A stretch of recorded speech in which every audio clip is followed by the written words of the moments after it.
안녕하세요 여러분. 성공합시다. 하나님의 복은요 너무 크고 충만한데요, 중요한 거는 우리가 순종할 때만 현실이 돼요. 그 원리 오늘 본문을 통해서 확인해 볼게요. 1절, 요단강 서쪽 땅 일부는 요셉의 맏아들인 므낫세 지파가 제비를 뽑아서 나누어 가졌다. 길앗의 아버지 마길은 므낫세의 맏아들이며 전쟁 영웅이었으므로 요단강 동쪽에 있는 길앗과 바산을 이미 자기의 몫으로 차지하였다. 요단강 서쪽 땅은 므낫세의 남은 자손 가운데서 에베셀과 헬렉과 아스리엘과 세겜과 헤벨과 스미다와 같은 이들의 가문이 차지하였다. 이들은 요셉의 아들 므낫세의 남자 자손으로서 가문을 이룬 이들이다. 므낫세 자손 가운데 슬로보앗이라는 사람이 있었다. 므낫세의 아들 마길은 길앗을 낳았고 길앗의 아들 헤벨은 슬로보앗을 낳았는데 슬로보앗은 딸만 낳았으며 아들이 없었다. 그 딸들의 이름은 말라와 노아와 호글라와 밀가와 디르사이다. 그들이 제사장 엘르아살과 눈의 아들 여호수아와 지도자들 앞에 나와서 말하였다. 주님께서 모세에게 우리 남자 친족이 유산을 받을 때 우리도 그 가운데 끼워주라고 명령하셨습니다. 그래서 여호수아는 주님의 명령대로 그들의 아버지의 남자 친족들이 유산을 받을 때 그들은 그 가운데 끼워주었다. 그런데 요단강 동쪽의 길앗과 바산 땅 밖에도 므낫세에게 10몫이 더 돌아갔다. 므낫세 지파의 딸들이 아들들 가운데 끼어 유산을 받았기 때문이다. 길앗 땅은 므낫세의 남은 자손들의 몫이 되었다. 자, 여호수아 17장은요 요셉의 장자 므낫세가 받을 기업을 다룹니다. 이미 므낫세의 반지파는 요단 동쪽 땅을 얻었죠. 용맹한 마길 자손이 요단 동편의 길앗과 바산 지역을 기업으로 받았어요. 이제 나머지 반지파가 가나안 서쪽의 기업을 제비 뽑아요. 이때 특별히 눈길을 끄는 장면이 있는데요, 바로 슬로보앗의 딸들이에요. 슬로보앗은 아들이 없이 딸만 남기고 죽었죠. 그 딸들이 모세에게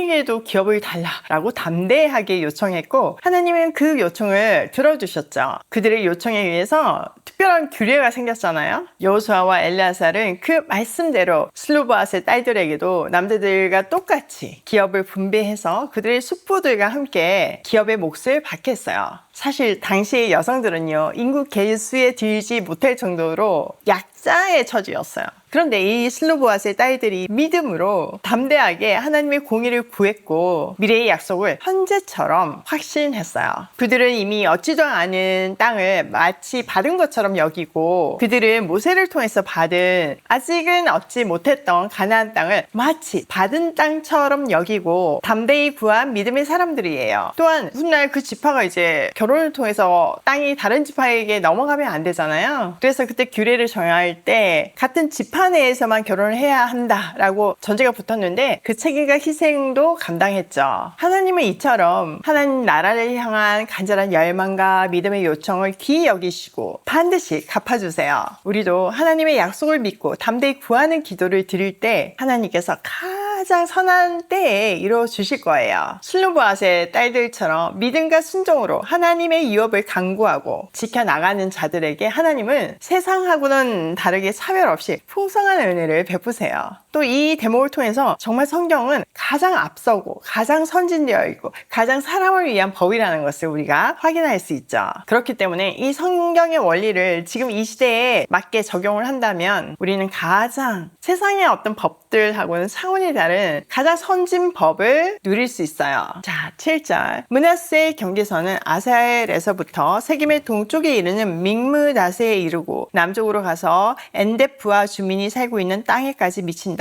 답부와 주변의 땅은 므낫세의 소유이나 경계선에 있는 답부와 성읍은 에브라임 자손의 소유이다. 또 그 경계선은 가나 게올로 내려간다. 그 게올 남쪽으로 성읍들이 있는데 이들은 므낫세의 지역 가운데 있지만 에브라임에 딸린 것이다. 므낫세의 경계선은 그 게올의 북쪽으로 시작하여 지중해에 이르러 끝난다. 그 남쪽은 에브라임의 소유이고 북쪽은 므낫세의 소유인데 지중해가 그들의 서쪽 경계이다. 그 땅이 북서쪽으로 아셀에 맞닿고 북동쪽으로는 이사갈에 맞닿았다. 벳산과 그 변두리 마을, 이블러함과 그 변두리 마을, 해안에 있는 도르의 주민과 그 변두리 마을, 엔돌의 주민과 그 변두리 마을, 다아낙 주민과 그 변두리 마을, 무기또의 주민과 그 변두리 마을, 마을은 셋째는 라벳인데 이사가이가 아셀의 지역 안에 있는 므낫세의 소유이다. 자, 경계가 나와 있죠. 이건 지도를 보면 너무 심플하게 우리가 볼 수 있어요. 지도 보이시죠? 므낫세 지파의 땅의 특징은요, 유일하게 동쪽과 서쪽을 다 받은 지파예요. 매우 넓은 지역을 확보했죠. 심지어는 이사가이가 아셀 경내에 속한 몇몇 성읍들과 주변 마을까지도 므낫세 지파의 소유로 할당되었어요. 나중에 이 므낫세의 땅은요, 북방 이스라엘의 수도가 되는 사마리아 성읍도 포함되어 있어요. 그래서 그 일대가 사마리아 지방으로 불리게 되죠.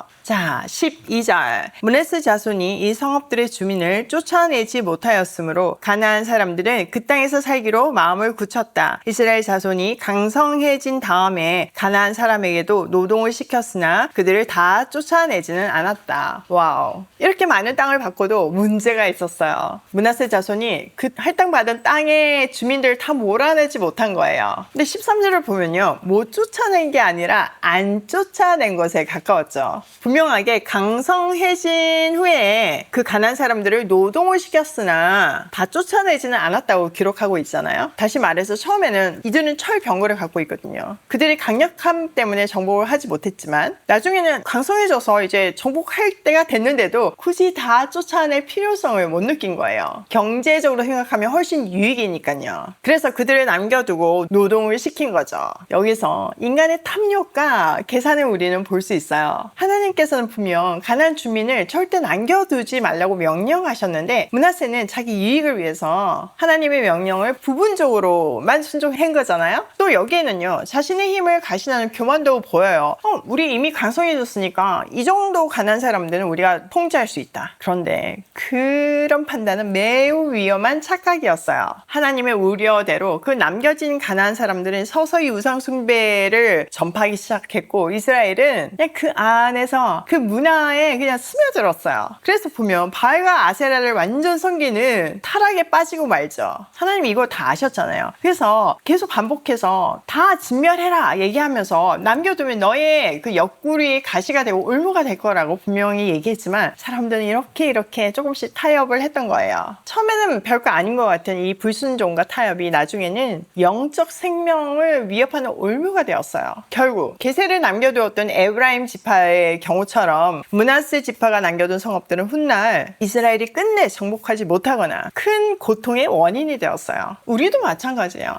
이것쯤이야 하는 작은 세속과의 타협을 남겨두지 말아야 돼요. 처음에는 정말 작으니까 내가 통제할 수 있다 이렇게 생각할 수 있지만 그건 점점점 우리 마음을 점령하고 결국은 하나님과의 관계를 무너뜨려요. 작은 불씨가 산을 태우잖아요. 방치한 조그만 죄는 우리의 영혼을 온전히 무너뜨릴 수 있어요. 하나님은 우리가 온전히 순종할 때만 참된 복을 누릴 수 있음을 계속 기억하라고 말씀하세요. 철저한 순종으로 가나안 땅의 가시들, 우리 삶의 가시들을 완전히 제거하는 결단이 필요해요. 자, 오늘 내용을 우리 삶에 한번 적용을 해보면 첫 번째, 믿음으로 구하는 자에게는 하나님이 응답하신다. 슬로보아스의 딸들이 증명해주고 있잖아요. 하나님의 약속을 진심으로 믿고 붙드는 사람에게 하나님은 시대를 초월해 응답하세요. 지금 현실이 아니라 하나님의 말씀을 기준으로 담대히 구하세요. 믿음의 기도는 불가능도 현실로 바꾸는 통로예요. 두 번째, 부분 순종은 결국 화를 불러오는 불순종이다. 남겨둔 가난한 족속이 얘기해 주잖아요. 인간적인 계산과 교만 그리고 편의주의는 나중에 우상 숭배와 타락으로 이어졌어요. 하나님의 명령은 전면 순종이지 합리적인 해석이 아니에요.